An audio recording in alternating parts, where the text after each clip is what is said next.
Fleuron de la gamme Kawasaki, le KVF 750 évolue sensiblement en 2012. Outre un design légèrement retouché et un moteur remasterisé, le géant vert adopte surtout une direction assistée électroniquement pour faciliter les évolutions à basse vitesse. Cette technologie EPS se durcit progressivement au fur et à mesure que la vitesse augmente pour garantir une parfaite stabilité à allure soutenue. Esthétiquement, le KVF 750 EPS évolue discrètement et seuls les aficionados du modèle remarqueront la disparition des 4 feux avant et des ailerons de carrosserie. Plus carré et plus typé, le KVF 750 EPS assume parfaitement son rôle de gros bras de la gamme Kawasaki. Il est d'ailleurs fier d'exhiber ses porte-paquets avant et arrière tubulaires capables de transporter respectivement 40 et 80 kg de charge, mais il sait également se montrer plus précieux en arborant délicatement un rangement étanche sur son aile gauche, un petit coffre sous son capot ou encore un vide-poche sur son flanc droit.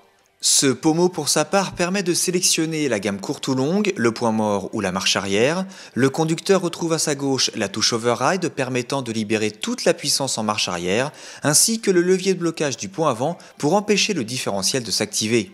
À main droite, il lui est possible de passer en 2 ou 4 roues motrices d'une simple pression sur la commande dédiée. Mais la pièce maîtresse du KVF est naturellement son énorme bicylindre en V à 90 degrés de 749 cm3 à refroidissement liquide. Autrefois alimenté par carburateur, le bouilleur japonais est depuis quelques années sous le contrôle d'un système injection offrant un meilleur éventail de performance. Peu importe la température ou l'altitude, le bicylindre est toujours gavé au plus juste. Méchant à l'accélération et flamboyant en reprise, le KVF 750 fait également preuve d'une formidable souplesse.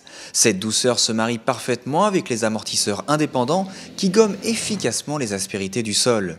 Vif et maniable malgré sa cylindrée, le Kawasaki se veut encore plus accessible avec sa direction assistée qui se montre toutefois moins spectaculaire que certains modèles de la concurrence. La très bonne garde au sol et l'agilité de la partie cycle permettent au Kawasaki de se faufiler partout avec une aisance déconcertante. En revanche, la largeur de selle empêche parfois le pilote de bien se mouvoir lors des changements d'angle. Randonneur, baroudeur, fonceur ou travailleur, ce KVF 750 sait jouer toutes les partitions et se place aisément parmi les meilleures machines du marché.